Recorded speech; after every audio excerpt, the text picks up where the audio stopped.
Thank you all for being here, and welcome to the regular meeting of the Board of Commissioners for the month of November 2019.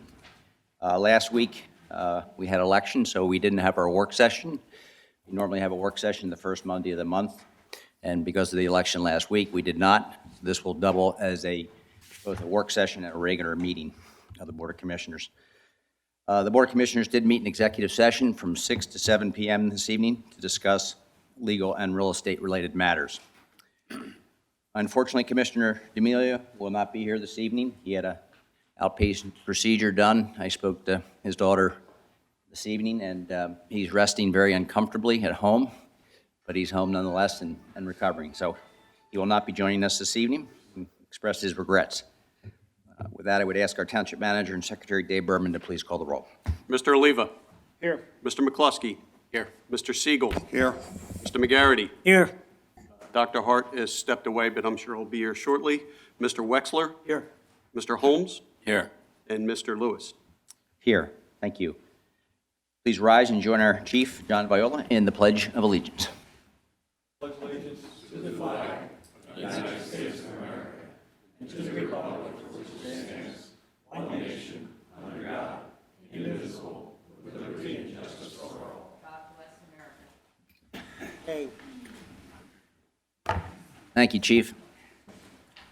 Agenda item number 2, we have a number of proclamations this evening, the first of which is to Connor Joseph Dodell, attaining the rank of Eagle Scout, and to offer that proclamation is 9th Ward Commissioner Bill Wexler. Your mom and dad, you want to come up? Is he Connor not here? Oh, that's William. Oh, I guess we're not going to do a proclamation for him then. Well, congratulations to you anyway. Thanks. Okay. Well, I have the next proclamation, the honor to give the proclamation to William B. Field on attaining the rank of Eagle Scout. He's joined this evening by his mother, Tina, and his father, Jay, and look forward to presenting this proclamation to Will.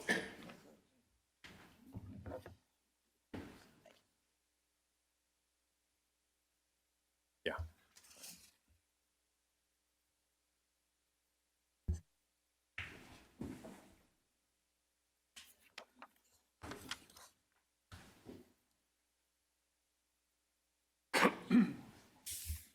Look who it is.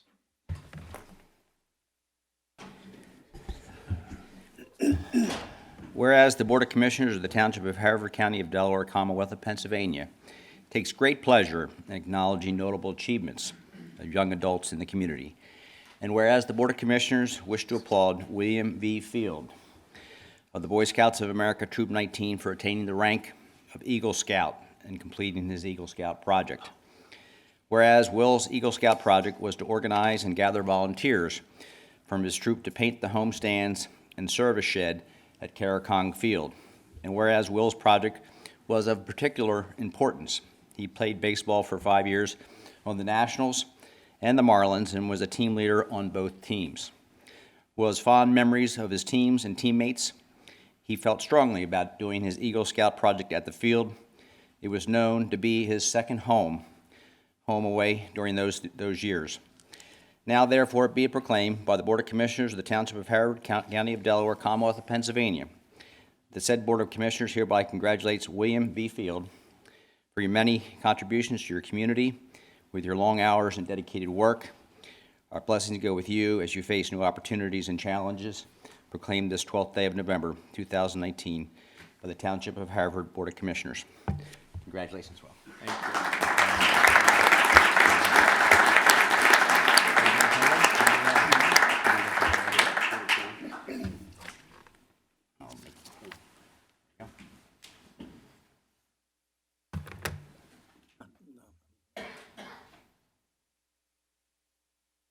Thanks. Thanks. Thank you. Thanks for coming out.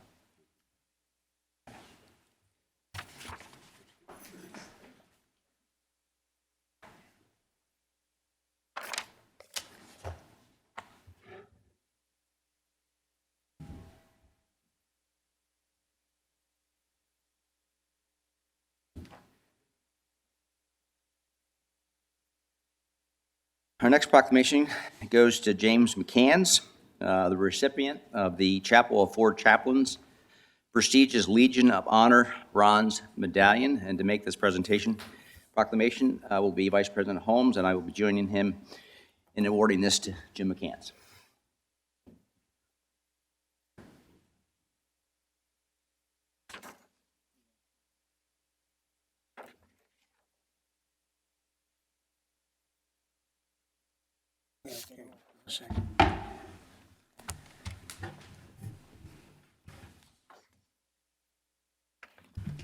So, a Catholic priest, a Methodist minister, a Reformed Church in America minister, and a rabbi all get on a boat. And what would normally follow from me would be a politically insensitive joke, but the boat they got on was the Dorchester, the SS Dorchester, and in 1943 it was torpedoed by the Germans on its way to Greenland. Those four chaplains, while helping all the other sailors get off the boat and get onto lifeboats, volunteered their 4 life jackets. And the last view of those 4 chaplains was locking arms and singing prayers and going down with the ship. Because, even though they'd been killed by the enemy, they hadn't directly engaged the enemy, they weren't eligible for the Medal of Honor. So Congress actually created a special award called the Four Chaplains Medal, just to honor those 4 people. And the Chapel of the Four Chaplains is an organization dedicated to recognizing that kind of heroic, selfless behavior in others in America. And the Chapel of the Four Chaplains chose to honor our own Jim McCanns, and it is my honor to read our proclamation honoring Jim for their heralding of his great leadership. So if I may, whereas the Board of Commissioners of the Township of Haverford, County of Delaware, Commonwealth of Pennsylvania, wishes to congratulate and recognize James McCanns, the Haverford Township Director of Paramedics and Emergency Medical Services, for being presented by the Chapel of Four Chaplains the prestigious Legion of Honor Bronze Medallion. And whereas the award is granted for extraordinary contributions to the well-being of others at the national or world level, to world peace, or to interfaith and interethnic understanding. The selection process for this award is rigorous. Distinguished recipients of the Legion of Honor Awards have included Presidents Harry Truman, Dwight Eisenhower, James Carter, and Ronald Reagan. Noted luminaries who received the award were Bob Hope, John Glenn, Mickey Rooney, Martha Ray, James Michener, Marian Anderson, C. Everett Koop, our own Tommy Lasorda, and Shirley Chisholm, as well as deserving military personnel, veterans, and civilians from all walks of life. And whereas Jim's humanitarian efforts on the battlefields of Iraq and the Hurricane Katrina ravaged neighborhoods of Mississippi with his black Labrador Retriever cadaver dog, Stosh, and his wonderful work on the streets of Delaware County as Haverford Township Director of Paramedics and EMS are well documented. And whereas it is his volunteer work in the spirit of their motto, friendship, unity, and true Christian charity, that his ancient order of Hibernian brothers are proudest. As an AOH brother, he is in the forefront of the Dennis Kelly AOH Hibernian Hunger Project, where he collects food for the hungry and homeless. With his help, the AOH has collected over 17,000 pounds of food over the last 2 years. Jim helps oversee the Dennis Kelly AOH program to feed the homeless at Old St. Joseph's Church in Old City. The St. Joseph's Outreach Program feed the homeless every Saturday. Jim and his Dennis Kelly brothers participate 4 times a year. Jim and his brothers also feed the homeless at St. John's Hospice in Philadelphia.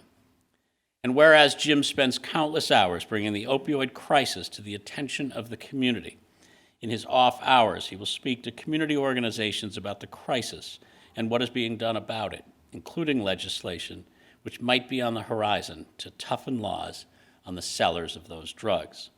Jim has also taken a leadership role on the Dennis Kelly Veterans Committee. Along with brothers, families, and friends from Black Jack Kehoe Division 4 and the Sons of Ireland Division 17, They get together every Memorial Day weekend to honor the fallen. With Jim's help, and under the flag of the Delaware County AOH, the 3 AOH divisions have gathered for ceremonies at St. Denis Church in Havertown, and most recently, at the Chapel of Four Chaplains in the Philadelphia Naval Yard. Now, therefore be it proclaimed that the Board of Commissioners of the Township of Haverford commend and thank you for your selfless service, proclaimed this 15th day of October, 2019.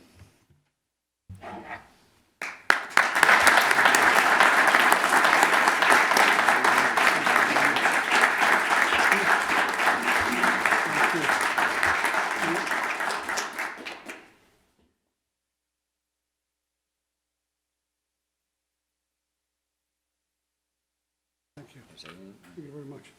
Say a few words? May I? Yeah, usually not someone without. I'm usually not short for words. Commissioners, thank you very much. Greatly appreciate it.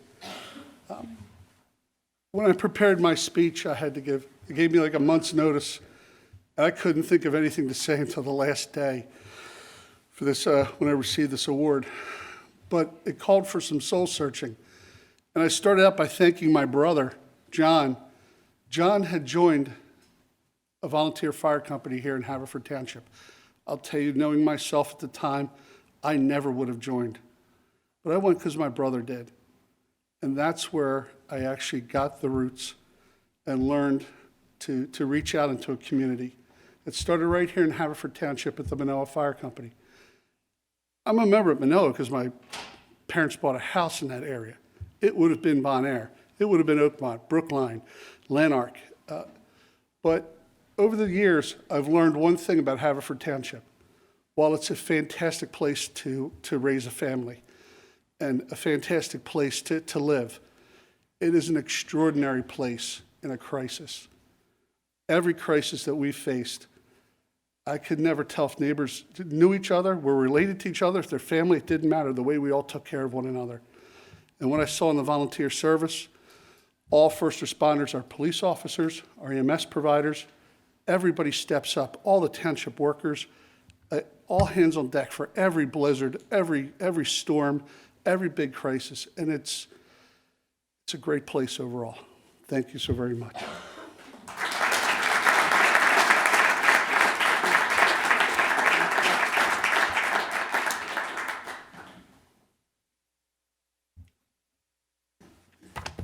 My wife Kathy, the person who really deserves it so much.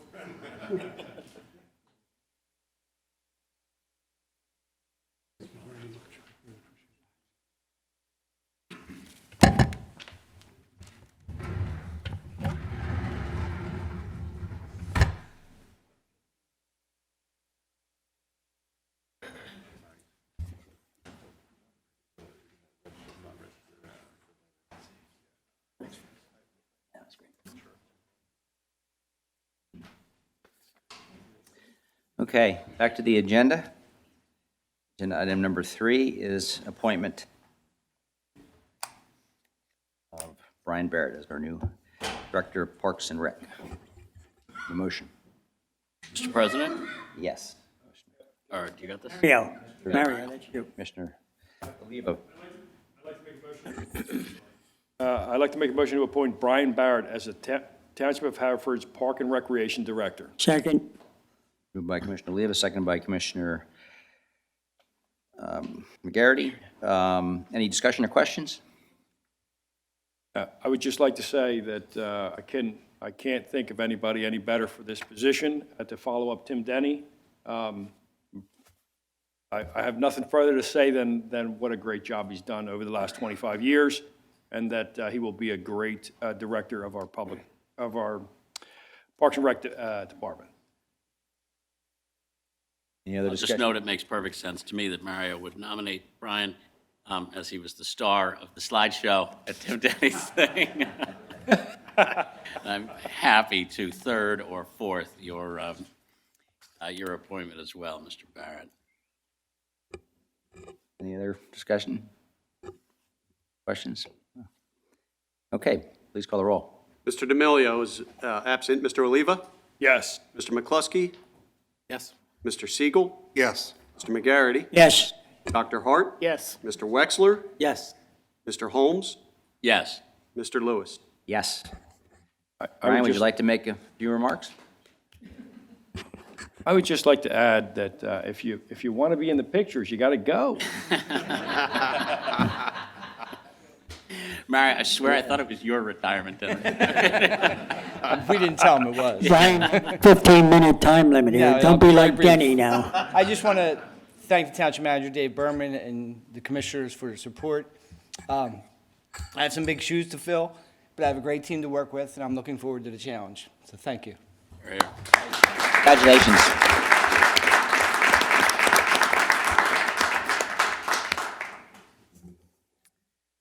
Okay, agenda item number 4 is presentations. We have first presentation is by Adam Terranova of our Ice Rink Advisory Board, our annual report. I don't see Adam here. Don't see Adam. Okay, so we'll have one presentation, and that's by Mark Pennington, Chair of our Shade Tree Commission. Welcome, Mark. Good evening, Commissioners. Thanks for putting me on the agenda. So I'm the chairman of the Shade Tree Commission, and as a refresher as to what we do, our general goal is to keep shade canopy in the township. That's the real broad definition of what we're supposed to do. But one of our primary tasks is to try to interpret the current codes and apply them to any development plans that come into the township. So our job is to look at a set of plans that come into the township, apply the code to it, and make our recommendation as to whether that set of plans should continue on in the process. And in looking at those plans and the codes, we have a couple of suggestions and recommendations that you consider. I have sent via Gloria, I think all of you have a draft of our recommendations for a revised code. But I wanted to give you just a brief overview of the main changes that we think make sense. The first is to eliminate what our code calls a tree protection zone, which is, for one, it's an absolutely terrible name and is very confusing because it has nothing to do with protecting trees. Basically, what this part of the code says, if a developer wants to build a building, they do not have to replace any trees that are going to be in the footprint of that new building plus 16 feet. I'm not sure what the history of that part of the code is, but it doesn't make a lot of sense in general. It's a very, at a minimum, it's a terrible term, and none of the other local townships have something like this. It's a major loophole in our tree program. Basically, our tree program and what the code says is if you're taking down trees in a development project, you have to replace those trees according to a calculation. If you're taking down 20 inches of trees, you have to put up a certain number of inches based on how many caliper inches of trees you're taking down. So this is a loophole in that. This allows a developer to wipe out a building footprint plus 16 feet. We think that should be removed from the code. The other relatively major change is to establish a shade tree fund. We envision this funded by the township budget, which we currently have a budget, which is about $5,000. So we would see that money going into it, plus some type of contribution from a developer who can't meet the current code. Right now, what happens, if a developer comes in and they can't meet the calculations to replace the trees that they're going to take down, then it's a question mark as to what we do and how we apply the code. We have to use our judgment as to what's appropriate. There is no definitive way for us to handle that situation. Right now, the way it's handled is the developer may agree to put some trees in a local park, but it's completely discretionary. What we would like to see is a very straightforward enforcement of if the developer meets the code, he's fine. He replaces the trees as appropriate, but if he can't meet the code due to certain site conditions or other restrictions on the property, maybe he just can't fit those caliper inches on the property, then he makes a contribution to the shade tree fund, which the township would use to purchase trees for tree giveaways, to purchase trees to support the tree tenders program, or any other use that the township feels is appropriate regarding trees. Plus, that would give us a very transparent accounting of tree-related funds. Right now, that is, to me, is not a very transparent accounting. So it would give us a very transparent accounting that the Shade Tree Committee would be responsible for. The other changes that we foresee, which are relatively minor to those, is one, establish a tree removal permit requirement. And the tree removal permit requirement would, one, protect a heritage tree, which we're defining as any tree that's 24 inches or larger. So if you want to take down a heritage tree or remove 4 or more trees of 6-inch or greater diameter, you have to get a permit. And if you're taking those down strictly for convenience, as opposed to taking them down because they're diseased or they're a fall hazard, something along those lines, then whoever that is, whether it's a homeowner or a developer, they would have to meet the tree replacement calculation also. If they can't meet it, they would put money into the shade tree fund. One side effect of this would be to eliminate sort of just a clear cutting of a lot, which has happened in township history. A developer has gone in and clear cut a lot prior to putting in plants. So there's no trees that they have to replace because they knocked them all down, cut them all down, at some point prior to the permit process. So it would also help in that instance. The last relatively minor changes, again, to look at these heritage trees, and if someone is going to take down a 24-inch or greater tree, right now the code says that they have to replace that on an inch-by-inch caliper basis. So if you take down a 24-inch tree, you've got to put up 24 one-inch trees. One-inch tree is pretty cheap, and 24 trees might not fit on the lot. So what we are suggesting is that calculation be changed for a heritage tree to maintain the 1-by-1, but also require that the replacement trees be at least 4 inches in diameter. So make them replace that with a slightly larger tree, since you are taking down such an old tree that has a lot more value than a very young tree.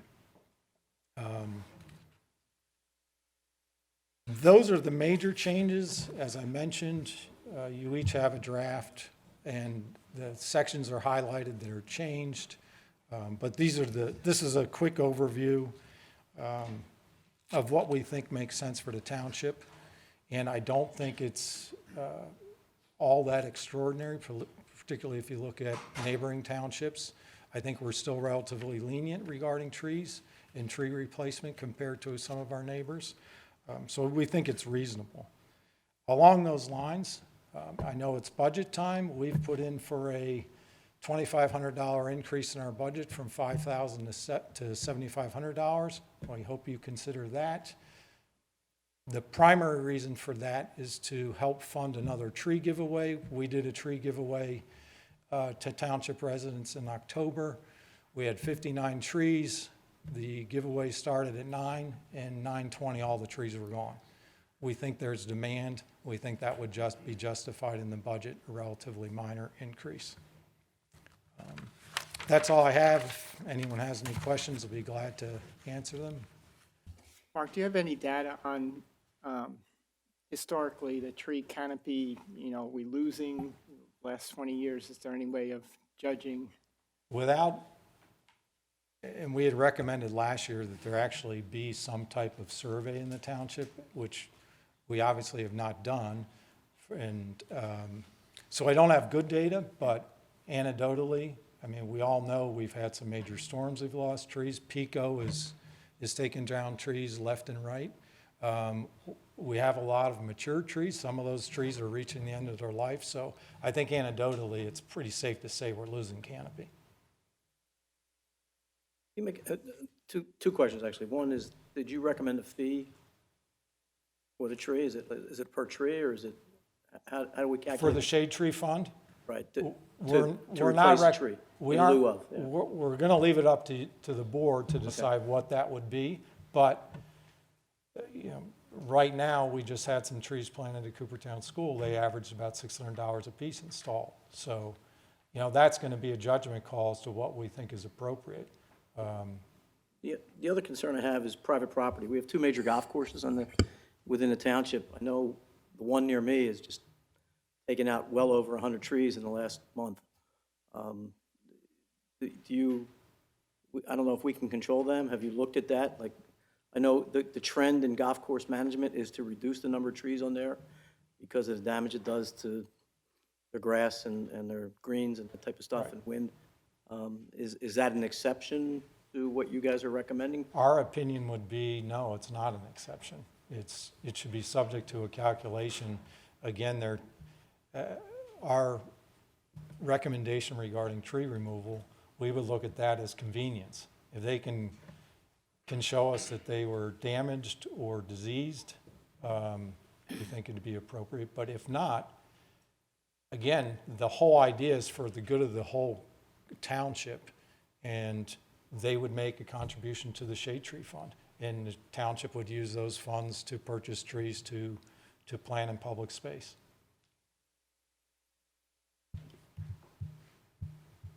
Any other questions? For an ordinance update, we are working on trying to revise the ordinance. We have your suggestions, but it actually encompasses multiple portions of the township code. There are provisions that are old that need to be addressed. There are some zoning issues. So I've been working with Dr. Hart and Mr. Berman to try to come up with a proposal for the board, but it does end up being a lot more complex because you don't realize how many different areas are impacted by trees in the code. So we are working on it. Yeah. And Dr. Hart had mentioned that to me, and we fully understand that. We wanted to get in front of you to at least plant the seed, no pun intended, of what we feel are important considerations to take when you're making those changes. Kind of mentioned PICO, and what kind of guidance are we providing to residents when they come and pick up these trees at the? When they came to the tree giveaway, we gave them planting instructions. We had a demonstration of how to plant a tree. We had information on each species of tree, so they knew what type of light requirements, how big it's going to get, that type of thing. So we were providing them with information. We had literally every person from the Shade Tree Committee was there to answer questions also. I mean, are we providing,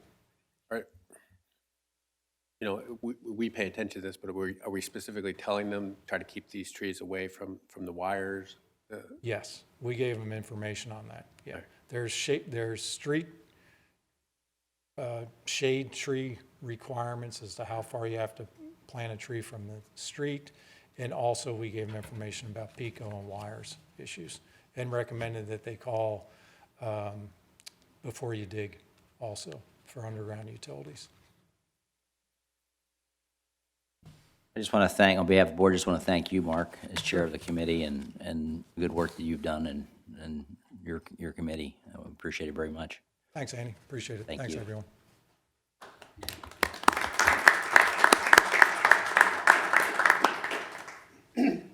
Agenda item number 5 is Commissioner Committee updates. Are there any Commissioner Committee updates? President? Commissioner Siegel. Yeah, I guess this qualifies as a committee update, but it's a township update. I am thrilled to announce, for those who have not heard, that the proposal to address some of the Blue Route congestion was approved by the Delaware Valley Regional Planning Commission on October 24th.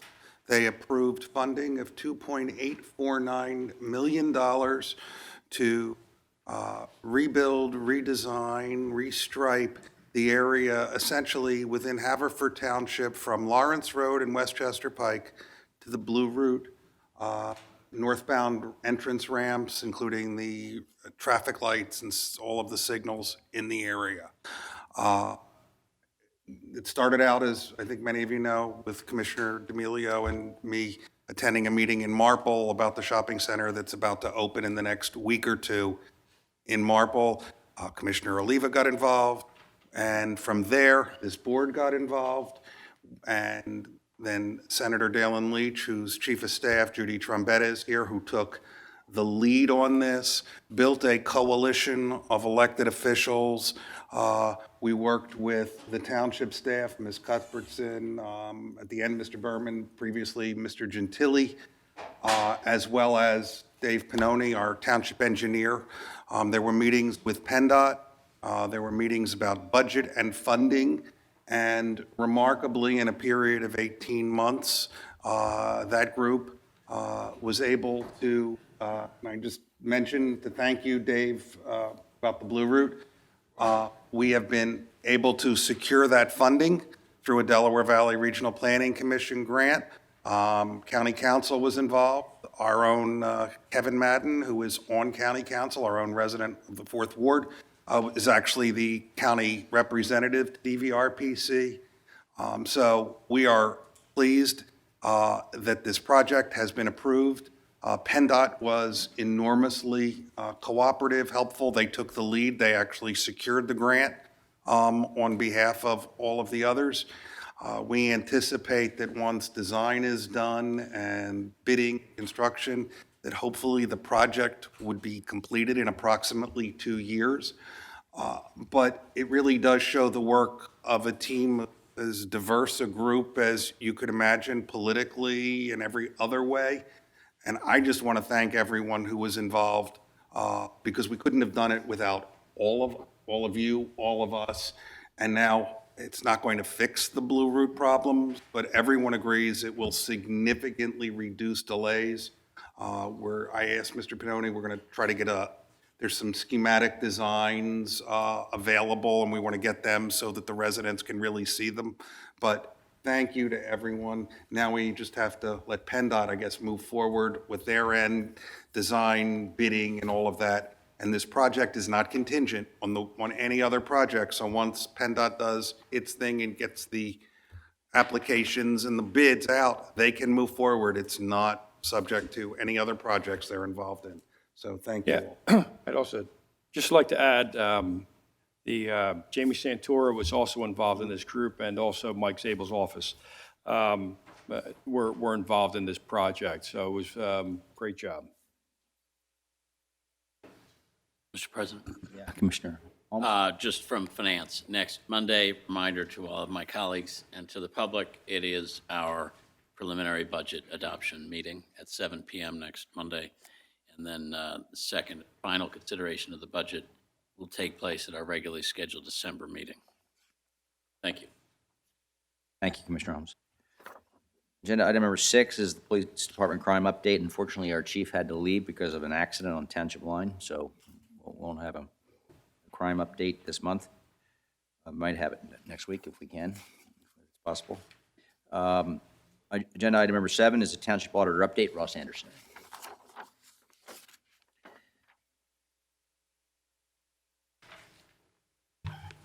Hello. First, I want to say thank you to all those vets out there, and I hope they had I say thank you for their service, and I hope they had a great holiday yesterday. For this meeting, I reviewed the expenditures and warrants for, I found no irregularities, and all my questions were answered to my satisfaction. Thank you, Ross. Agenda item number 8 is the Citizens Forum. We have 20 minutes allotted for registered speakers. We also have 20 minutes allotted for anyone in the audience that would like to speak on an agenda item. And if you would like to speak on any, either an agenda item or any topic, you'll have the opportunity to do so under agenda item number 23, which is a continuation of the Citizens Forum. So we have one registered speaker this evening, Chad Brooks on the Friends of the Grange. Always look forward to your presentation. So, good evening. Thank you for having me. You did too much running? Yeah, the way I was sitting, I guess.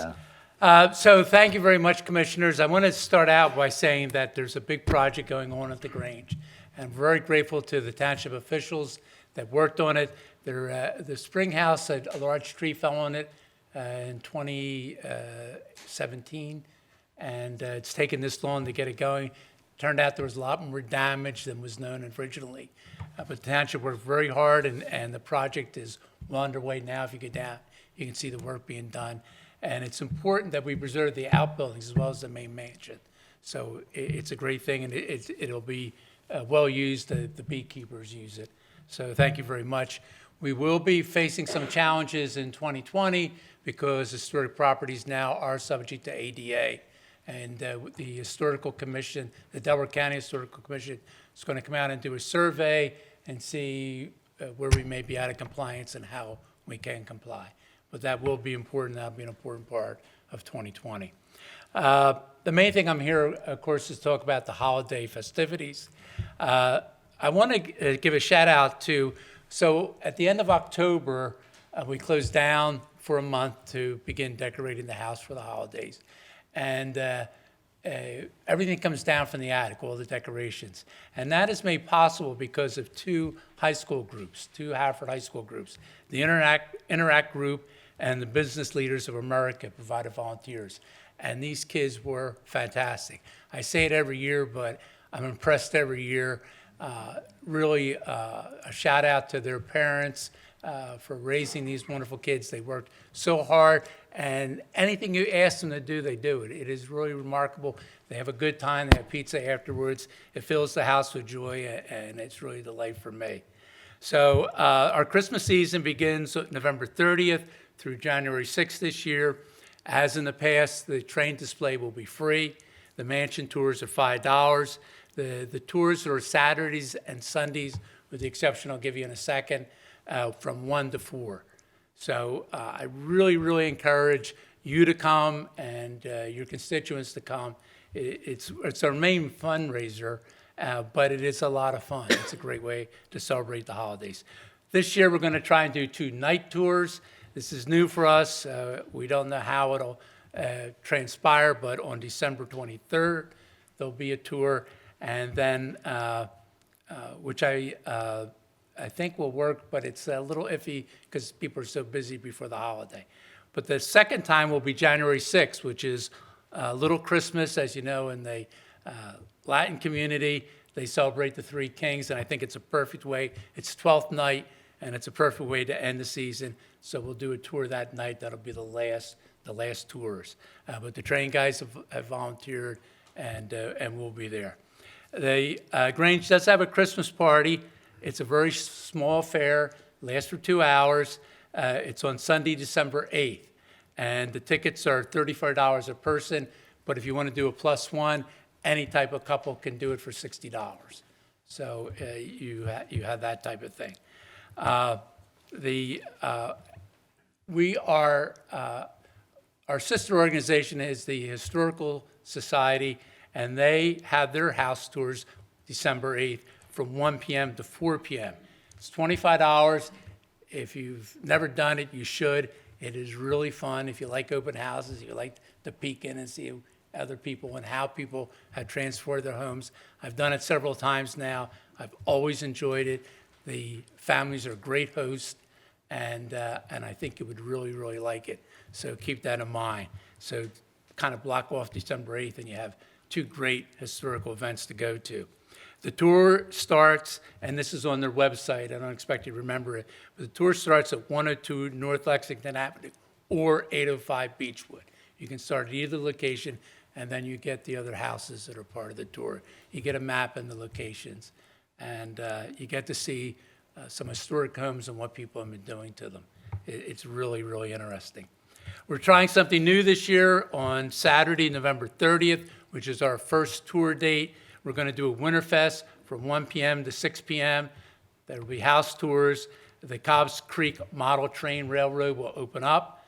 There'll be a food vendors and hot chocolate.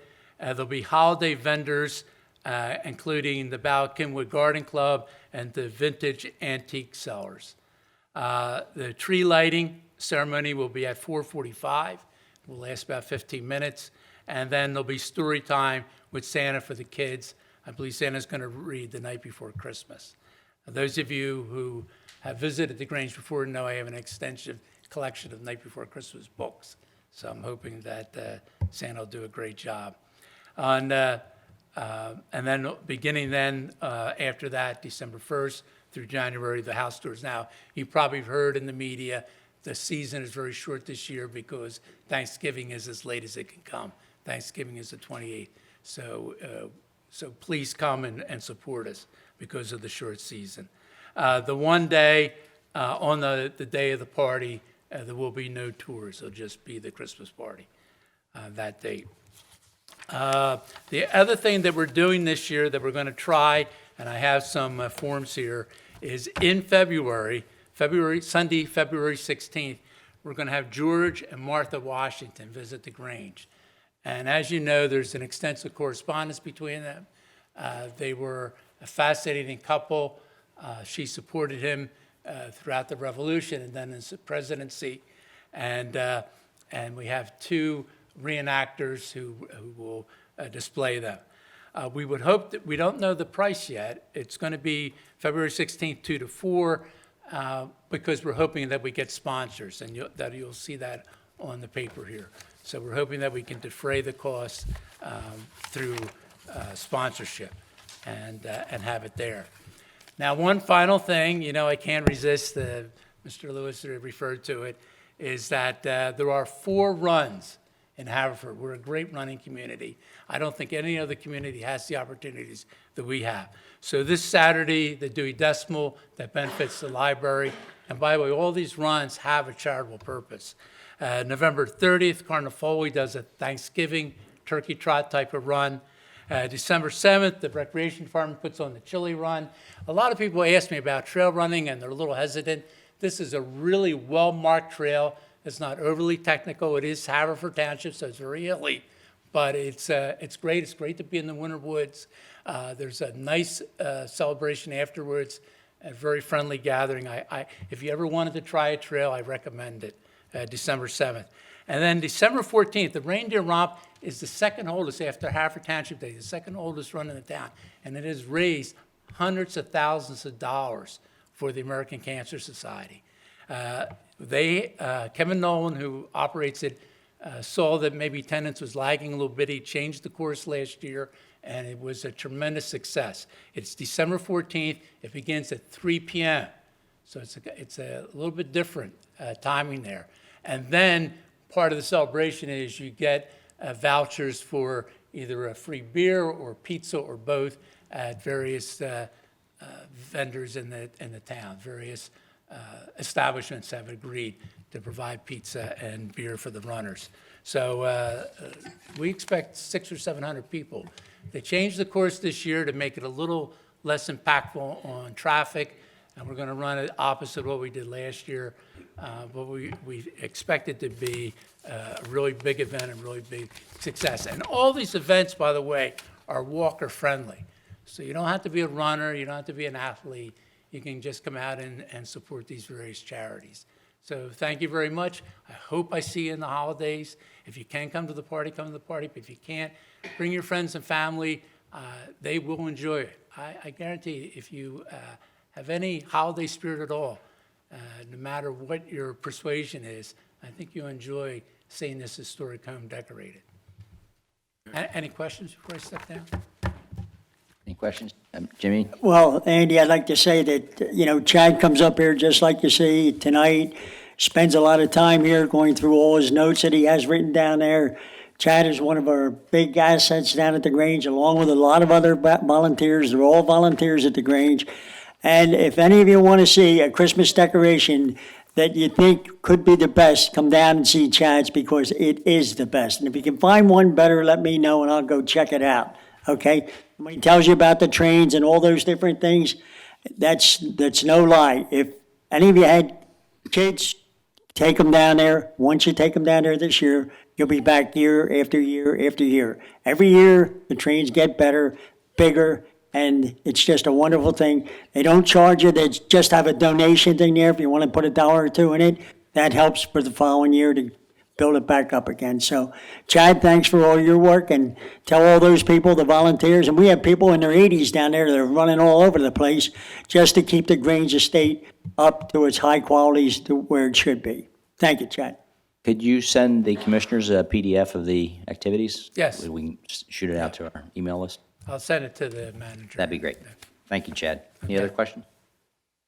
Appreciate it. Is anyone in the audience would like to speak on any agenda item? Please come up, state your name and address, and could try to limit your comments to 3 minutes. Is that possible? Michelle Alvar, 134 Hastings Avenue. I'd like to thank the board for appointing Brian Barrett as our Director of Parks and Recreation, not only on my personal views, but as Vice Chairman of the Parks and Recreation Board, we're all very happy that we will have Brian with us, and there will be continuity moving forward, especially with all our capital projects. The second item I'd like to address is just to encourage you to seriously look at the recommendations that were made by the Shade Tree Commission. Tree canopy is very important, not only for shade, it is good for our air purification, and it's also good for water retention. And two things we have major problems with right now are water runoff and poor quality air. So the tighter we can make the restrictions on people just dropping trees left and right that aren't diseased, like elm borer ash beetle, whatever that is called, the better, because just taking trees down randomly so that it's convenient is not for the better good of this society. Thank you. Thank you, Michelle. Andy, can I just jump in there for a minute? Some of the park board members are here tonight, and I hate to tell you, but Will Clevens passed away, and the John Stretch, look at John Stretch's website. It'll be Sunday night and Monday. And would you pass it on to the rest of the park board? Wilbur was handicapped, and he was one of the best park board members we've ever had, and they can certainly attest to that. And here was a man that was on a walker all his life and never missed a park board meeting and never missed when you go out to the different parks and different fields and all, and that's the type of man he was. Great man, and I hope to see you Sunday night and Monday. Thank you, Jimmy. Anyone else? Yes, just please state your name. Good evening, Amy Moskovitz. I'm here representing Haverford Township Free Library. It was mentioned briefly, but I wanted to invite all of you to this Saturday's Dewey Decimal Dash. Thank you for mentioning it. This Saturday is our annual run, but this year we've also extended it into a run and walk. It's going to be a 5K starting at 8 a.m. at the library. But if you are interested in walking, there's also a 1 mile walk or 1 mile fun run starting immediately after. And this year we've also extended it into a post-dash bash, which is going to be a community party at the library afterwards, which starts at 8:45. So I would like to personally invite all of the commissioners, as well as the community members, to come to the library on Saturday and join us. Even if you don't like to walk or run, you can come and celebrate with us. We'd like to turn this event into a community celebration and just celebrate with all of you. For the post-dash bash, there's going to be music, there's going to be food, there's going to be a photo booth, and just a nice community celebration to celebrate the library and just celebrate community with everybody at the library on Saturday. So everybody is invited. Please come celebrate with us this Saturday morning. And thank you all. Thank you, Amy.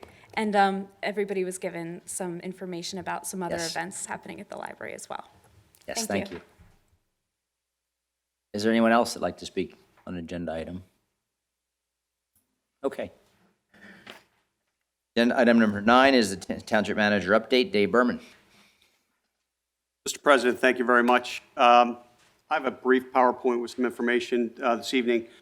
Leaf collection schedule. It's interesting that the Shade Tree Commission was here because we're now collecting all of their leaves.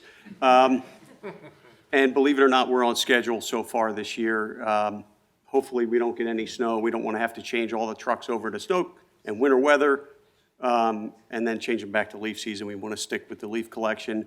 And weekly we're posting an update to the schedule on our social media outlets and on the website so folks can be aware of where we are in the collection.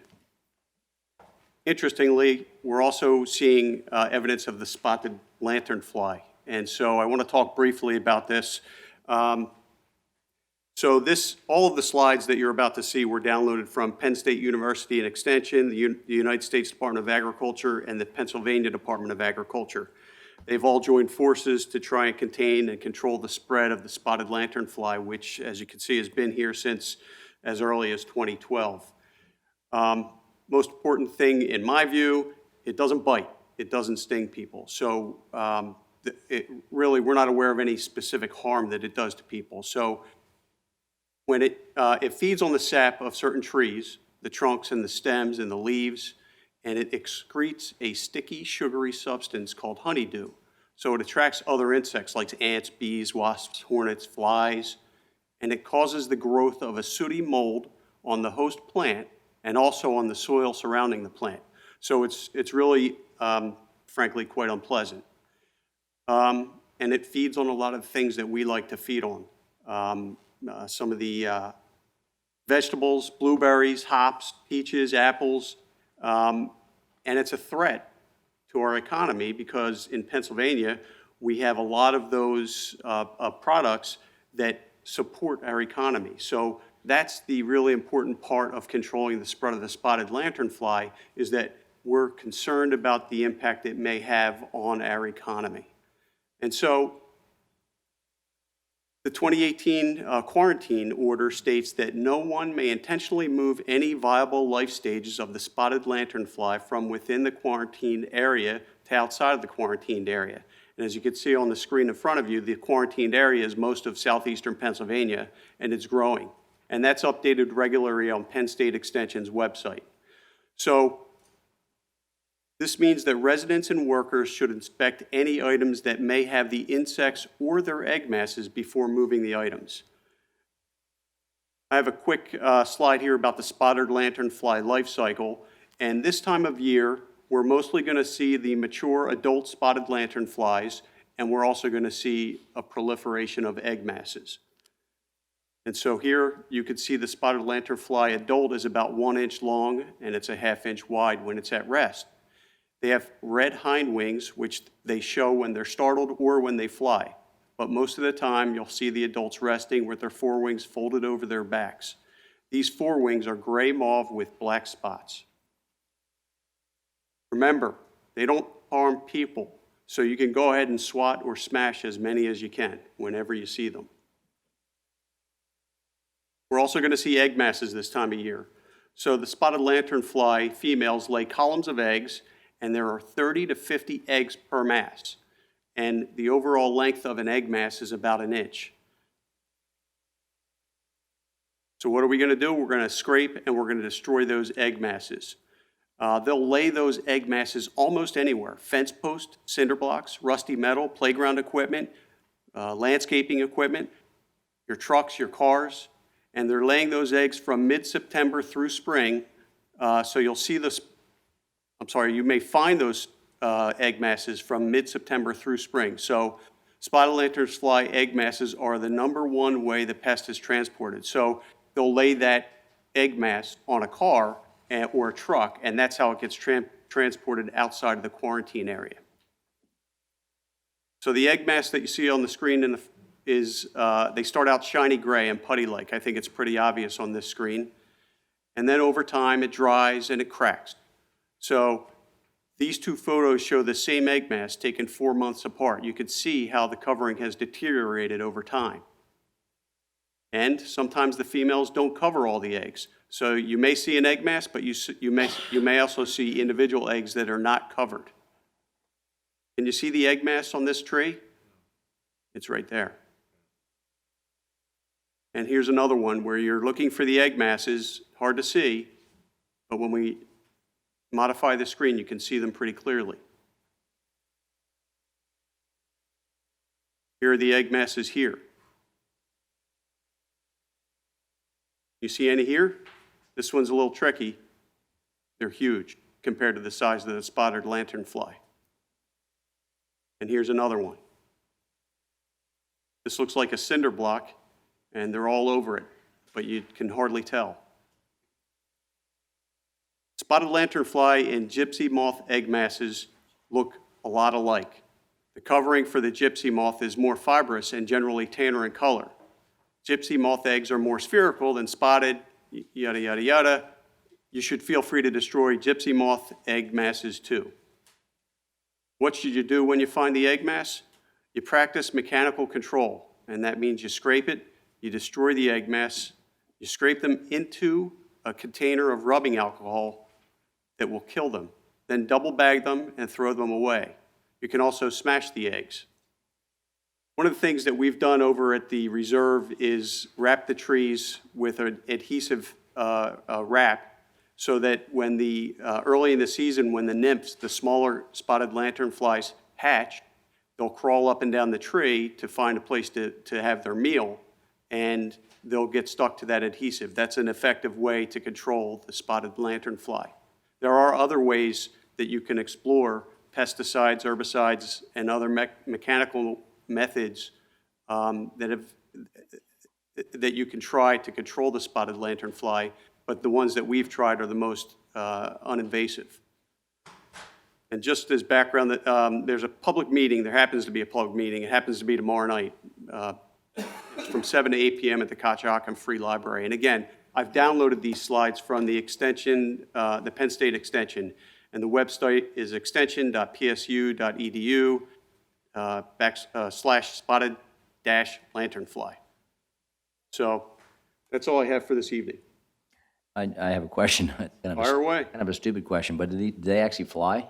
They do. They can fly. I've never seen them fly. I've seen them just walk and not. No, they're able to fly. Now, It looks like they're actually jumping, but they can fly. And do they, if they're going to attach themselves to a tree, is it usually within the first 2 feet or 3 feet of the tree, the base of the tree, or it could be anywhere on the It could tree? be anywhere on the tree. And incidentally, one of the reminders that I didn't mention is don't park your car under a tree, right? Because the spotted lanternfly, if it's up there and it's excreting that substance, it's going to get all over your car, number one. But more importantly, it could actually drop down and attach to your car, and then you're inadvertently transporting the spotted lanternfly. Dave, do we have any plans to try to control them in our parks? We do. Unfortunately, Jason left, but I've been working with Barrett on that, and we're looking at plans. As I said, there are herbicides, there are pesticides. We want to be as uninvasive as possible, but we also want to control the spread. Note that most of what I've read here talks about controlling the spread. It doesn't talk about eradicating the spotted lanternfly, which leads me to believe that it's not very optimistic if that's what you had in mind. Right, I guess it's a question of, I mean, at this point, they're not damaging our trees to any great extent, but if they, we start to see maples and sycamores are. Absolutely. common. Okay, thank you. Thank you, David. Any other questions? Thank you. I don't know how we're going to approve the minutes without Commissioner D'Amelio, but I think we'll manage. We have a motion for approval. So moved. We have a second? Second. Seconded by Mr. Leva. All in favor signify by saying aye. Aye. Aye. Any opposed or abstentions? Ayes carry 9-0. Thank you. Agenda item number 11 is approval of the warrants. Vice President Holmes.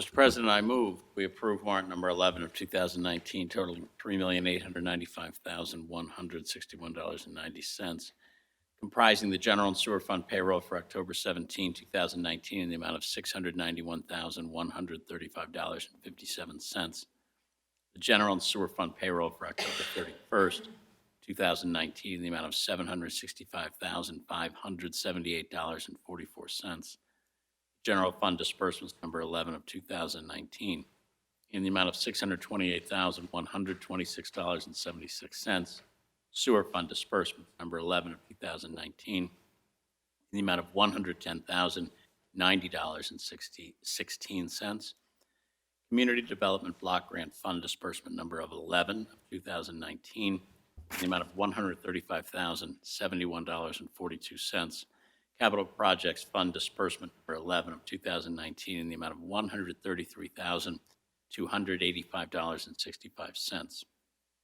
Debt service, the 2014 general obligation issue, principal and interest, in the amount of $389,558.75. Debt service on the 2016 general obligation issue, principal and interest, in the amount of $358,941.25. Debt service on the 2018 general obligation issue, principal and interest, in the amount of $674,423.75. A credit card statement ending October 27th, 2019, in the amount of $8,950.15. Second? Seconded by Commissioner Oliva. Any discussion or questions? Mr. President, any questions that the auditor has reviewed these? Any questions that he had were raised with township personnel and answered to his satisfaction? He has recommended these warrants be approved, as do I. Thank you. Any other questions or discussion? All in favor of approval of the warrants signify by saying aye. Aye. Any opposed or abstentions? Ayes carry 9-0. Thank you. Agenda item number 12 is a public auction. Mr. President, make a motion to enter into a listing agreement with the Trayman Real Estate Auction Company, Telford, Pennsylvania, to serve as the township's agent and general auctioneer for the sale of 3 parcels located at 599 Glendale Road, Haverford Township, Pennsylvania, at public auction. Second. Seconded by Commissioner Hart.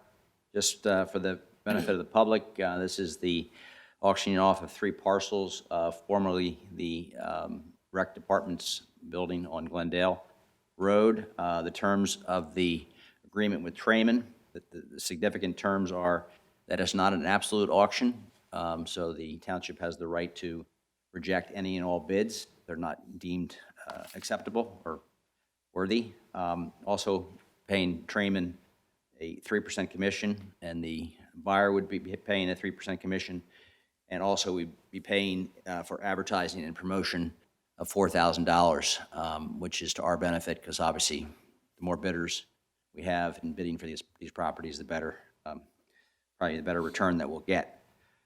So there any additional major terms, Amy, that you'd like to add? No, this is the outfit that we used when we last disposed of a property at 516 South Eagle. So I believe the process went very smoothly, and they're an independent professional organization that did us well for that sale. So we're hopeful that this one will be just as successful. Thank you, Amy. Any questions or discussion from the board? If not, please call the roll. Mr. Oliva? Yes. Mr. McCluskey? Yes. Mr. Siegel? Yes. Mr. McGarity? Yes. Dr. Hart? Yes. Mr. Wexler? Yes. Mr. Holmes? Yes. And Mr. Lewis? Yes. Agenda item number 13, ordinance number P27, 2019, sale of 599 Glendale Road, first reading. Mr. President, make a motion to adopt the first reading of ordinance number P27, 2019, authorizing the sale of 599 Glendale Road at public auction. Second. Seconded by Commissioner Hart. Any question or discussion? Please call the roll. Mr. Oliva? Yes. Mr. McCluskey? Yes. Mr. Siegel? Yes. Mr. McGarity? Yes. Dr. Hart? Yes. Mr. Wexler? Yes. Mr. Holmes? Yes. And Mr. Lewis? Yes. Agenda item number 14, ordinance number P21, 2019, fire losses, second reading. This is something we discussed at our work session in October and had our first reading at our regular meeting last month. So this is a second reading of this fire loss ordinance, proposed ordinance. Mr. President? Mr. Siegel. Motion to adopt the second reading of ordinance P21, 2019, providing that in certain fire losses, the insurance company, association, or exchange shall transfer a portion of the insurance proceeds to a designated officer of the township to be held as security against the total cost of removing, repairing, or securing the damaged building, providing for fees, providing for penalties for violation, and setting forth procedures and requirements pertaining to the insurance proceeds and to the implementation of the ordinance in the township. Second. Seconded by Commissioner Oliva. Any questions or discussion on this proposed ordinance? Please call the roll. Mr. Oliva? Yes. Mr. McCluskey? Yes. Mr. Siegel? Yes. Mr. McGarity? Yes. Dr. Hart? Yes. Mr. Wexler? Yes. Mr. Holmes? No. Mr. Lewis? Yes. Agenda item number 15, ordinance number P22, 2019, traffic, again, a second reading. Mr. President, I'll make the motion to adopt second reading of ordinance P22-2019, establishing traffic restrictions on the following highways. Second.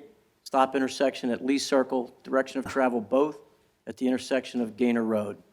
Special purpose parking zone to establish in the front of 2455 Winfield Drive, in front of 162 Juniper Road, in front of 715 Woodland Drive, in front of 715 Preston Avenue, and to rescind in front of 707 Cricket Avenue, to rescind one space in front of 2925 Berkeley Road, and also rescind one space in front of 1105 Darby Road. Second. Seconded by Commissioner Barrett. Any questions or discussion? Please call the roll. Mr. Oliva? Yes. Mr. McCluskey? Yes. Mr. Siegel? Yes. Mr. McGarity? Yes. Dr. Hart? Yes. Mr. Wexler? Yes. Mr. Holmes? Yes. Mr. Lewis? Yes. Agenda item number 16, ordinance number P23, 2019, Old Marple Road, right-of-way, another second reading. President. Mr. Siegel? Motion to adopt the second reading of ordinance P23, 2019, authorizing the township's execution of a quitclaim deed by which the township quitclaims any and all rights, title, and interest in the former southerly right-of-way of Marple Road and the common corner between Delaware County Tax Map Parcel 22-13-107 and 22-13-108, and comprising 11,090 square feet, 0.2541 acres, is shown on the attached exhibit in the agenda, Marple Road Deed Exhibit Plan prepared by Mominy Inc. and dated August 5, 2019. Second. Seconded by Commissioner Oliva. Any questions or discussion? Please call the roll. Mr. Oliva? Yes. Mr. McCluskey?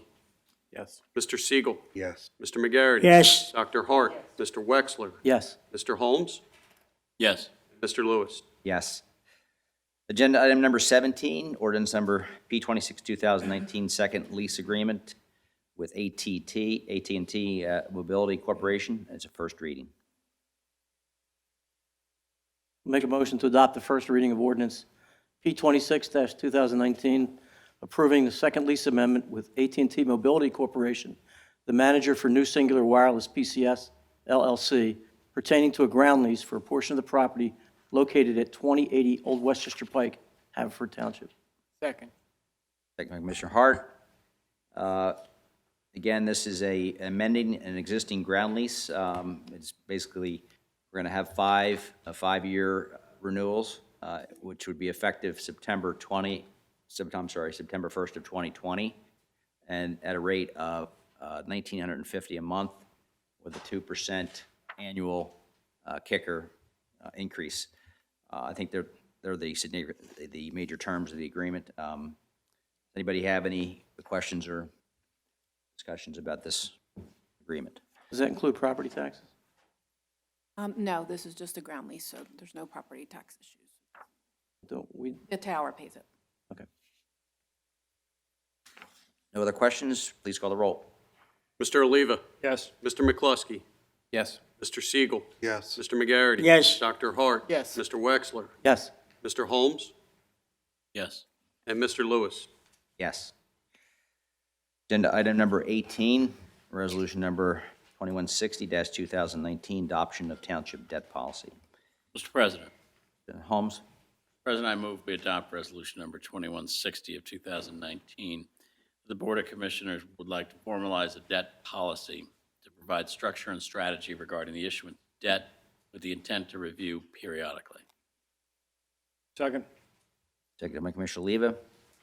Again, this is just formalizing many of the existing processes and policies that we already have in place. It's just formalizing it in writing, which will help with the credit agencies and hopefully improve our already pretty good credit rating to AAA, right?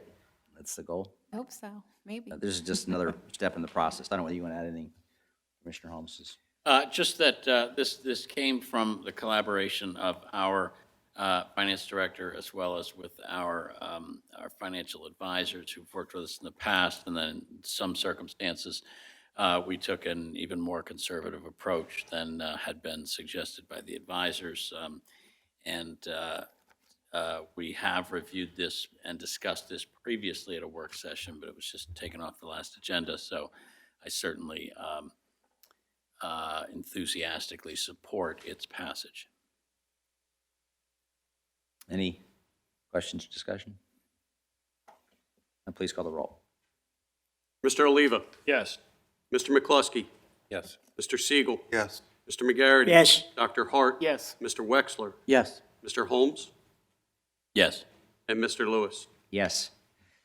Agenda item number 19, Resolution 2161-2019, sewer module at 1200 Elston Road. Mr. President, make a motion to adopt resolution number 2161, 2019, authorizing revisions to its sewage facilities plan, known as Act 537 plan, by executing a sewage facilities planning module for the addition of one EDU in the Darby Creek drainage system associated with the subdivision of the property at 1200 Elston Road, Havertown, Pennsylvania, where the existing single-family dwelling will remain and one new building lot will be created.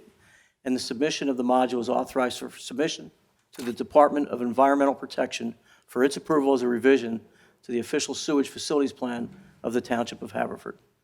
Second. Second by Commissioner Hart. Any questions on this proposed resolution? Please call the roll. Mr. Oliva? Yes. Mr. McCluskey? Yes. Mr. Siegel? Yes. Mr. McGarity? Yes. Dr. Hart? Yes. Mr. Wexler? Yes. Mr. Holmes? Yes. And Mr. Lewis? Yes. Agenda item number 20, resolution number 2162-2019, sewer module 1417 Fairview Road. President, make a motion to adopt resolution number 2162-2019 by revising its sewage facilities plan, Act 537 plan, by executing a sewage facilities planning module for the addition of one EDU in the Darby Creek drainage system associated with the subdivision of the property at 1427 Fairview Road, Havertown, Pennsylvania, where the existing single-family dwelling will be demolished and a new single-family dwelling is proposed, and one new building lot with a single-family dwelling will be created. And the submission of the module is authorized for submission to the Department of Environmental Protection for its approval as a revision to the official sewage facilities plan of the Township of Haverford. Second. Second by Commissioner Oliva. Any discussion on this resolution? Please call the roll. Mr. Oliva? Yes. Mr. McCluskey? Yes. Mr. Siegel? Yes. Mr. McGarity? Abstain. Dr. Hart? Yes. Mr. Wexler? Yes. Mr. Holmes? Yes. And Mr. Lewis? Yes. Agenda item number 21, a stipulation of 140 Golfview Lane, Huntington Lane, Paper Street. Mr. President, Commissioner Oliva. I'd like to make a motion to authorize the township solicitor to enter a stipulation to resolve the quiet title action regarding a portion of the Paper Street, Huntington Lane. Second. Seconded by Commissioner? Me. Yep, okay. Any question or discussion on this? Anybody want to give an explanation of this? This is. Jim? Jim, can you do that? Sure. This is. Yeah, Or go ahead. you want to do it, Kevin? No, Jim can. This is a, we have, in this town and we're actually in a lot of towns, when streets are laid out initially on the maps, there, you have different streets and you hear them referred to as paper streets. Oftentimes the paper streets aren't built and other things are built around them. Time goes by and the landowners that originally owned the land are gone, it's builders or whatever. So what happens by operational law, two properties on either side of that paper street have a right to half of the street, and a way to get that done officially is by filing a quiet title action in the Court of Common Pleas. So that's what they've done here. And the other half was already done, right? The other half was already done, yes. So this is just, Right. any questions on this stipulation? Please call the roll. Mr. Oliva? Yes. Mr. McCluskey? Yes. Mr. Siegel? Yes. Mr. McGarity? Yes. Dr. Hart? Yes. Mr. Wexler? Yes. Mr. Holmes? Yes. And Mr. Lewis? Yes. I see that our chief of police is returned. I don't know whether you want to come up now or you want to wait. Okay, thank you, chief. He's got to catch his breath. Yeah. Agenda item number 22, a contract awards Public Works solar salt. Motion to award the silver salt contract to Eastern Salt Company, Claymont, Delaware, in the amount of $53 per ton, submitting the lowest responsible bid. Second? Second by Commissioner Oliva. I understand from talking to our Director of Public Works that this is there were two bidders, and this is about $1.80 more than we paid last year. And we're estimated to use about 300 tons. Is that what it was? 300 tons? And, so we can buy more or less, but that's the fixed price. Any other questions on this contract award? If not, please call the roll. Mr. Oliva? Yes. Mr. McCluskey? Yes. Mr. Siegel? Yes. Mr. McGarity? Yes. Dr. Hart? Yes. Mr. Wexler? Yes. Mr. Holmes? Yes. And Mr. Lewis? Yes. Agenda item number 23, there's a typo here. Well, actually, it's changed. It's contract, what's it? The administration building. We just did one, just did this one. Yeah. It's not a new agenda item. It's just a second Yeah, part of 22. But this should read, just a 1-year full-service contract from 1/1 instead of 12/1, 2019. You should say 1/1/2019 through 12/31, 2020. It's 2020, right? Yeah, I'm sorry, 1/1/2020 to 12/31/2020. So if we could, someone could make that motion. Motion to award a 1-year full maintenance contract of 12, what'd you say that was, Andy? 1/1/2019 to 2020. to 12/31/2020. To Tozar Energy Systems, King of Prussia, PA, in the amount of $24,290, annual repayable to quarterly installments of $6,072 for the inspection, maintenance, and repair services. Second? Seconded by Commissioner Oliva. I don't know whether, Dave, you want to just take a second and explain? So with the new building, there's a building automation system. There are quite a few filters and other pieces of equipment that need maintenance from time to time, both preventive maintenance and repairs. And so this contract with Tozer will address that. It will both handle the programming of the building automation system with help from our IT department, plus the preventive maintenance for the entire year. Thank you, David. Any questions? Are we under contract, or is this not starting until January 1 with the change in? We're not under contract, but they are honoring the contract rates. So for the gap that occurred, they're honoring the rates for the labor, which has been minimal so far, but is anticipated to pick up. So is this not a typo? I mean, do we want it to occur December 1st to start? No, we want it to occur 1/1/2020. Okay, all right.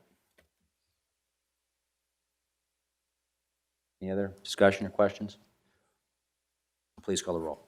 Mr. Oliva? Yes. Mr. McCluskey? Yes. Mr. Siegel? Yes. Mr. McGarity? Yes. Dr. Hart? Yes. Mr. Wexler? Yes. Mr. Holmes? Yes. And Mr. Lewis? Yes. Going to ask our chief, John Viola, to provide us with a crime report, crime update.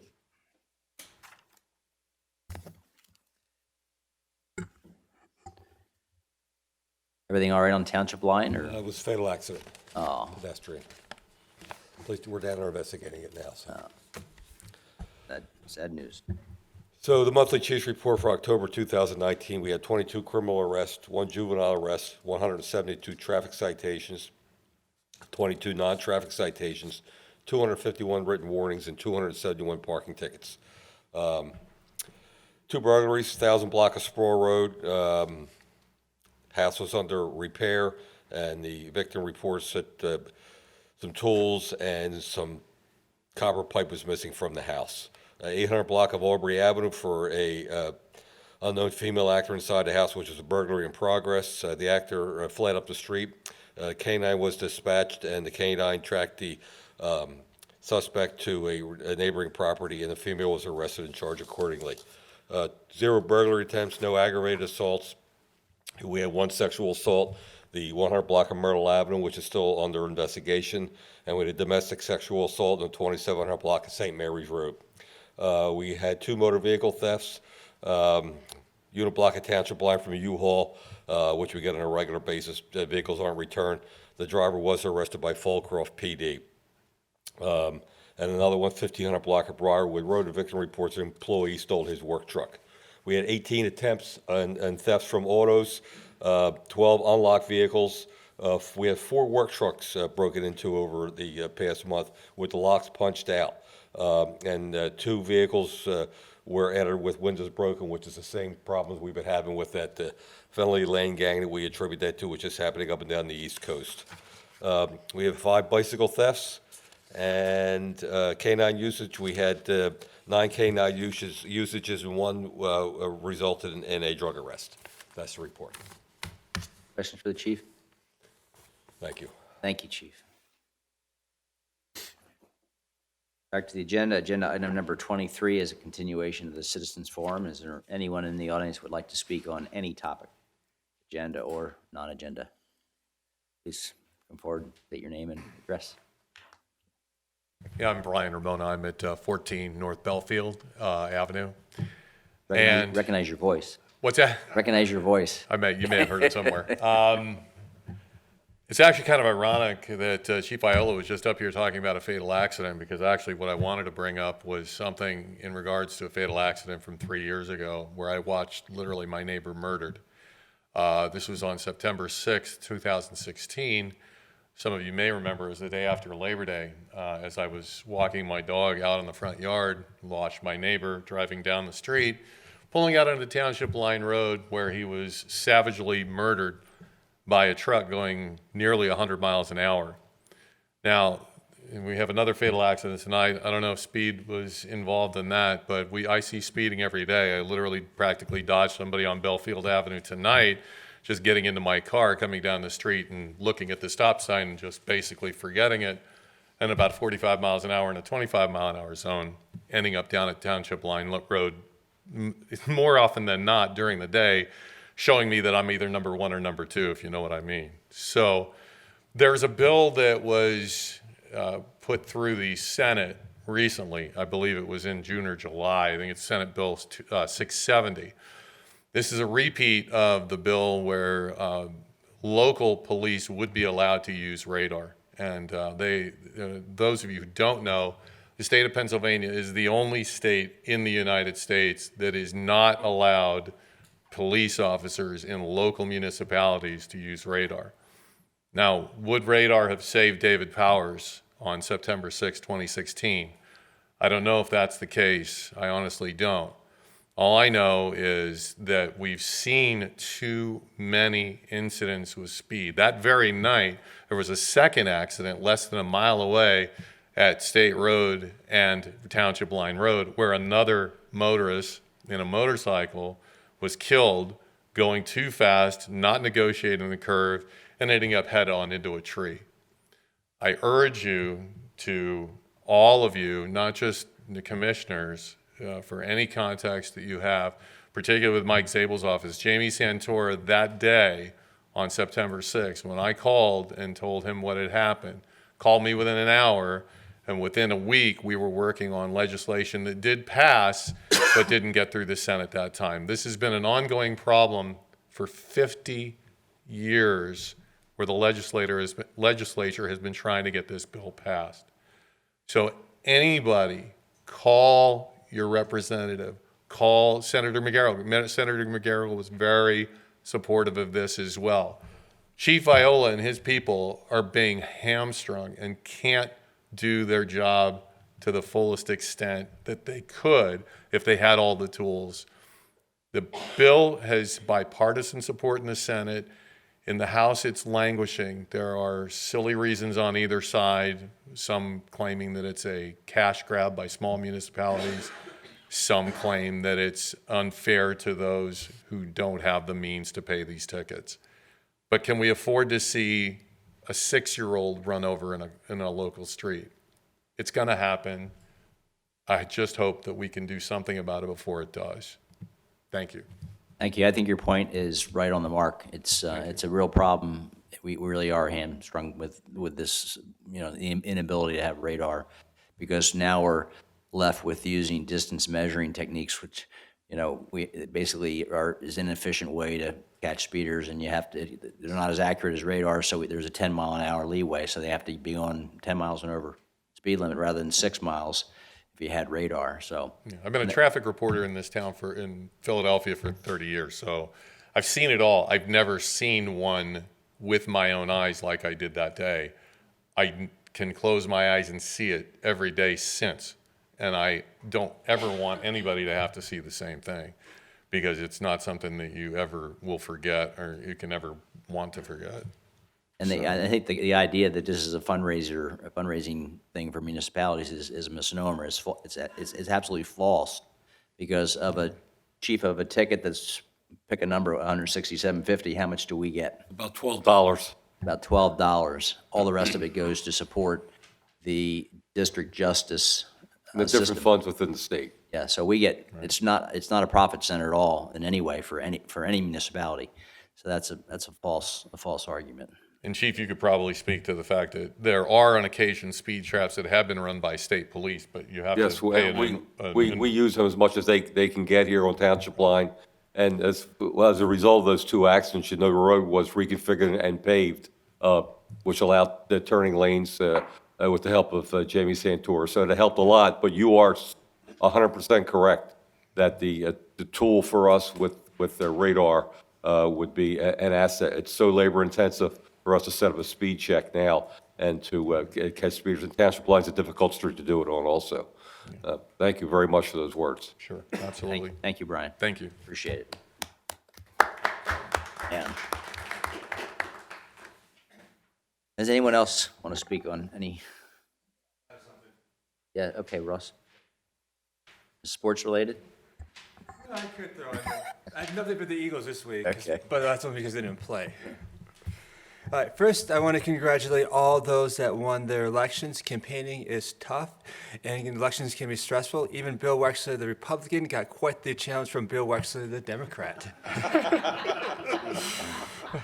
I do want to say this, like the board we have, I feel like works hard and does a good job like representing the interests of the people. They've worked very hard with residents that are very responsive. However, one issue I do want to bring up is that there are no women on the board, and that will be the case for the next term, and it could very well be going forward. Now, I'm not saying that there are any discriminatory policies in place, and again, this board does work hard to represent the people, but I do think that is something to consider when you look at possible elections reforms. I did also want to mention that locally, we do kind of stand out because Springfield Township, Radnor Township, and Lower Merion all have women on their boards. Upper Darby is now going to be at parity, and even with a female mayor, and even our school district is at gender parity. Thank you. Thank you, Ross. Anyone else would like to speak?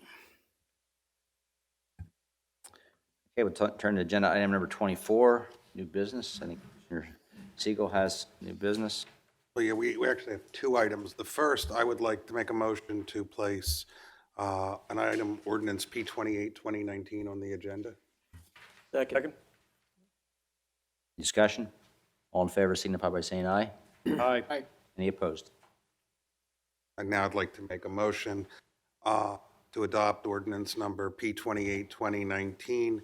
The ordinance would amend section 17795, schedule 20, to establish a special purpose parking zone in front of 1463 Lawrence Road. Second. Been moved and seconded. Any questions or discussion on this?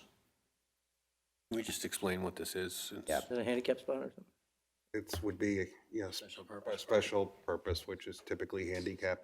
We don't specify that at 1463 Lawrence Road, as recommended by the police.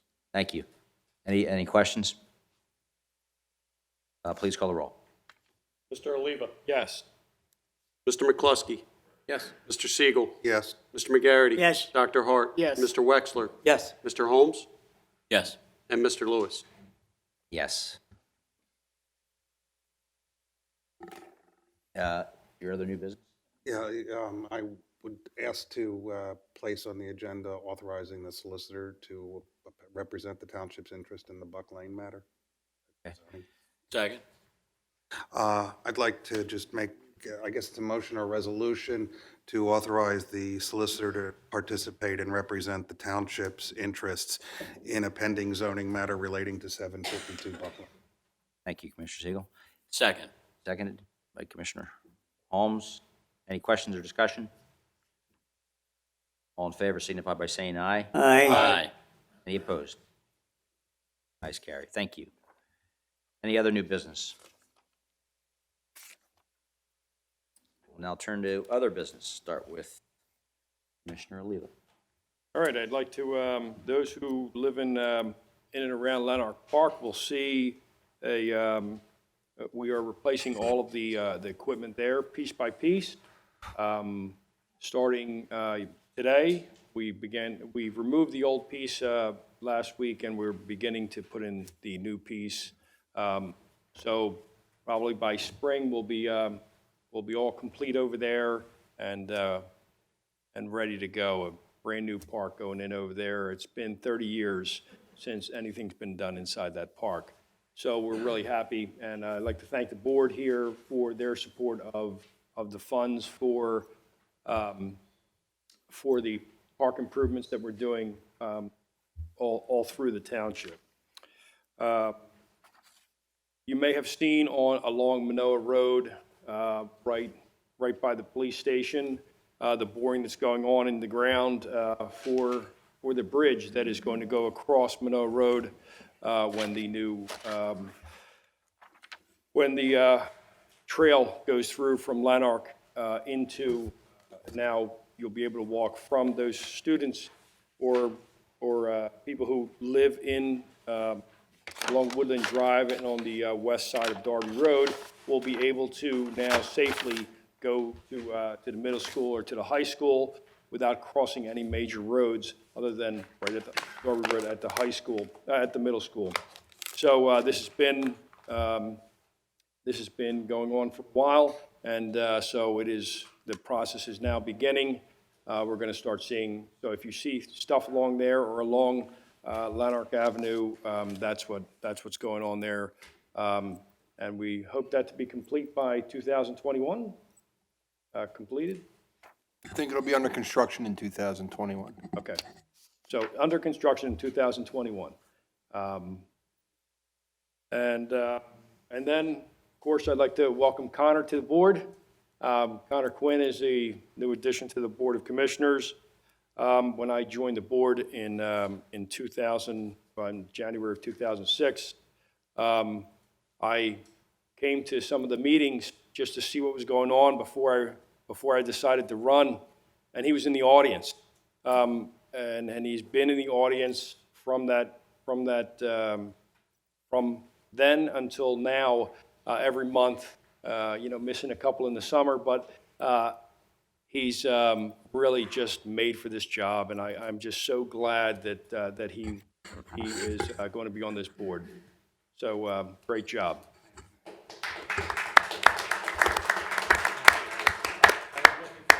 Just so you know, Mario, in 2006, then he harassed me, and now he's friendly to me. Just so you know that. I harassed you too, so.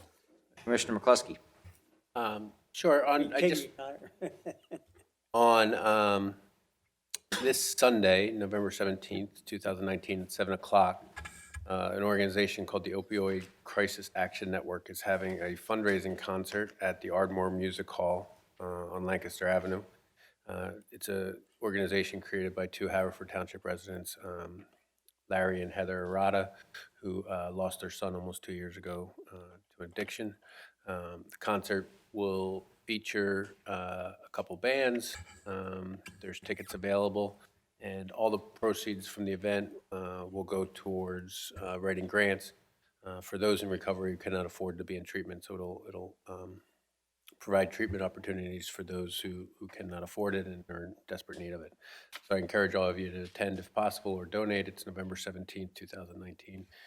And then Mr. Brooks mentioned, but there are 4 5Ks coming up over the next month in Haverford Township. Primarily, we'll promote the one that our own Township Recreation Department runs on December 7th, 2019, which is the Chili Trail Run, but also the Haverford Township Library this Saturday. Hopefully the weather warms up just a little bit from today. And then Cardinal Foley has a 5K on the Saturday after Thanksgiving, and the Reindeer Romp, even though Mr. Nolan moved it out of the 3rd Ward, I'll still help promote it. It's December 14th on 2019. So they're all fun events, they're all good runs, and they're good community events for our town, and will help you as you prepare for holiday season. So that's all I have for this month. Thank you. Oh, just real quick, just to reiterate, since we talked about driving and everything with the Ardmore Avenue Bridge, just again, and I feel like I'm reiterating this every month, but part of this is everyone just has to be real considerate in terms of if you are driving on residential roads, you need to be aware that you're driving on residential roads, and there's kids sitting at the bus stop and there's stop signs, and if you don't think you're speeding, again, I can assure you that people watching you drive by think you're speeding. So just try to be considerate of that when you're not on Darby or the newly paved Eagle Road. Thanks. Thank you. Commissioner Siegel. Thank you. First, again, I just want to thank everyone who was involved in helping us get the funding for the redesign of the Blue Route interchange. It's one of those things that I never thought would happen. I get more complaints about that than just about anything else.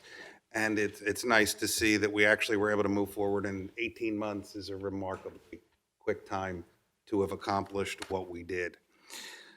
I want to turn to something else. People who know me have commented that I haven't been myself for a while, and they're right. The past 10 weeks have been very difficult for me.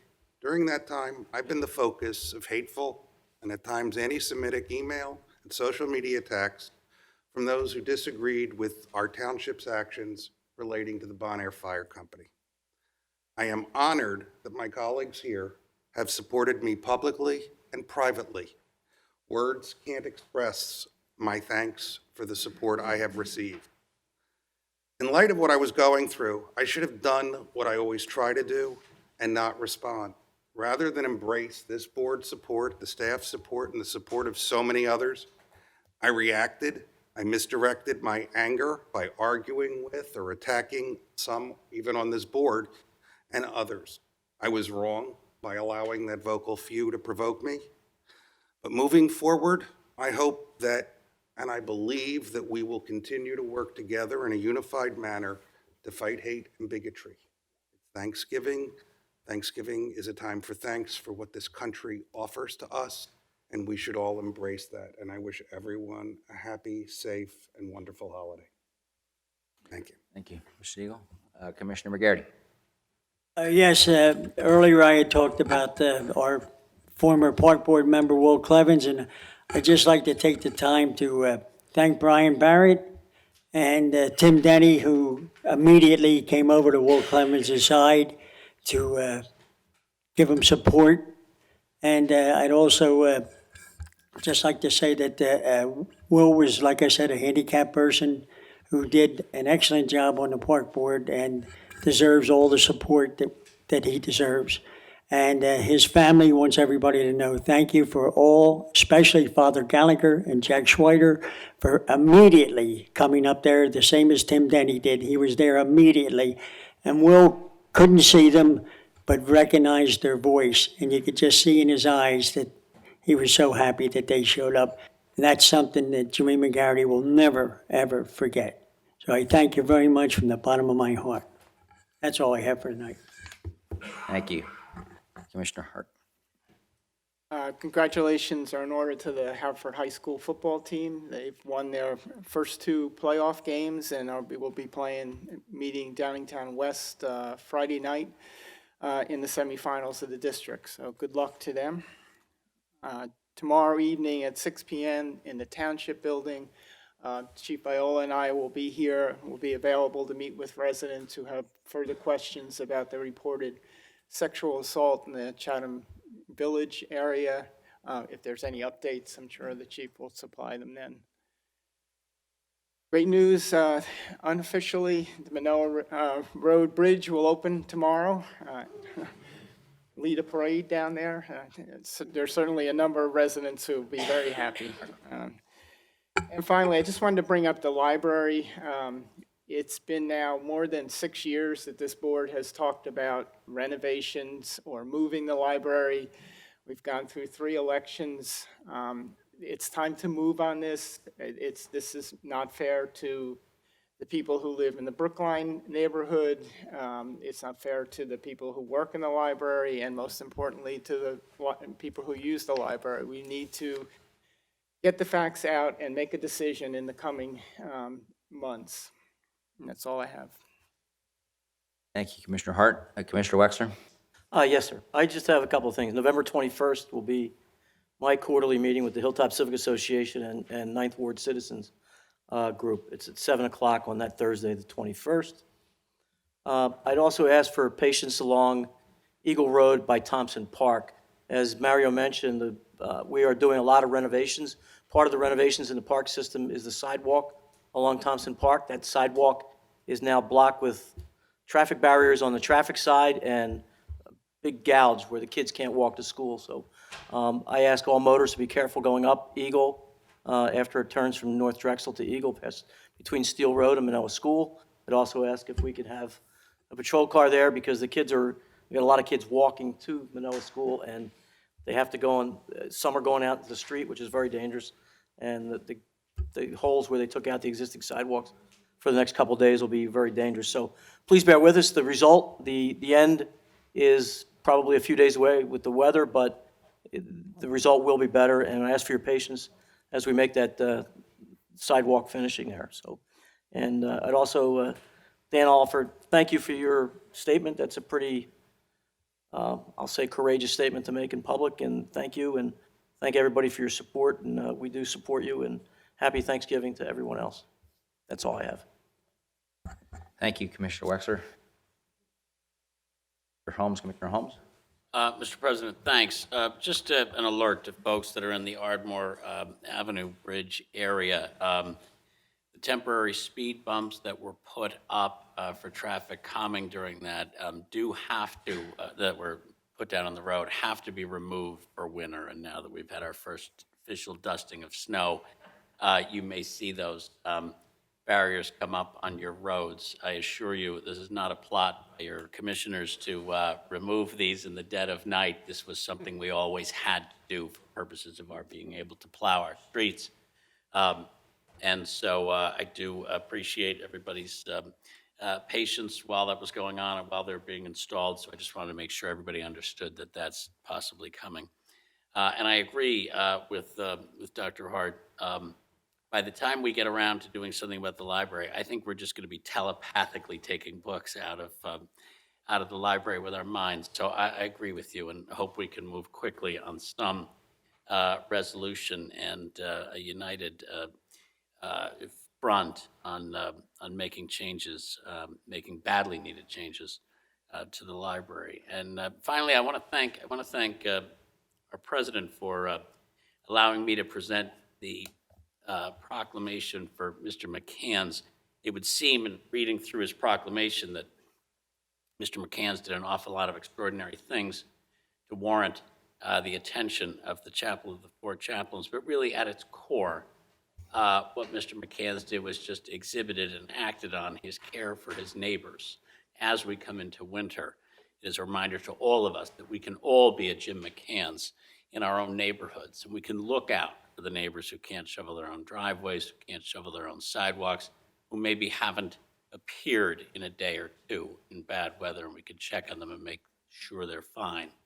And in bad weather, power is out, we can run an extension cord from our house that has power to somebody else. We can let them come to the house and take a hot shower, or we can maybe just make them a meal. So you don't have to work in Iraq with a cadaver dog to be a hero.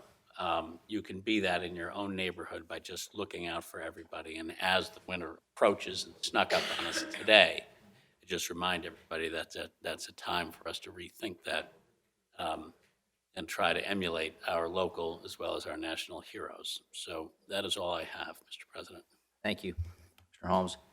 Just a couple items, a little good news from PennDOT. The Ardmore Avenue Bridge reconstruction project is on schedule, and so we're anticipating a June 2020 reopening, so that's good news. Also would like to congratulate Commissioner D'Amelio, McCluskey, and Wexler on their reelection. Look forward to serving with you all next year, continuing to govern in a bipartisan way. Also want to recognize Commissioner-elect Connor Quinn. He's not many, you were 18 when I think you first started coming to commissioner meetings, which I don't think there are many 18-year-olds that would do that, but I appreciate your good efforts and look forward to serving with you in January, so congratulations. Related to the swearing in, I would like to suggest, I'm not an attorney, but I would like to suggest that we come up with some new language for the swearing in of the commissioners, something that's not quite so awkward and long and cumbersome. So I don't know whether I hate to say, I think it's in our, it's either in our charter or it's by state law. State law. I'll take a look at it, but I think. You had the same one in Springfield? I don't remember. Can you check to see? Because there's got to be a less. It is state law. I'm pretty sure when you were on county council, you had the same one, didn't you? No, I think it was shorter than that. Really? That one's really Yeah. cumbersome, awkward, I think, but if it is what it is, just take a look, just curious. Well, look, he's in the 7th ward. By the time, after the first person says it, everybody else can just say ditto, right? That's what we do, right? I wish we That could. easy enough?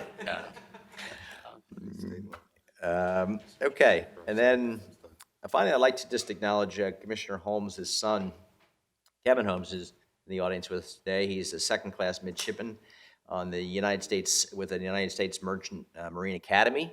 And on Friday, Kevin flies to Seattle and reports to the Polar Star, the United States Coast Guard's only heavy icebreaker, to begin a 4-month assignment to Antarctica to lead supply ships through the ice to make the annual delivery of a year's worth of supplies to Antarctica. So Kevin, the best wishes and prayers of Haverford Township accompany you on your journey south. I wish you well. I wonder what you're going to do for entertainment. Just curious. Seems like Good socks would be in order, too. yeah, yeah. Anything else to come before this board? We'll offer our congratulations to you as well, Andy, for your reelection. Thank you. Oh, thank you. We stand adjourned. Thank you all.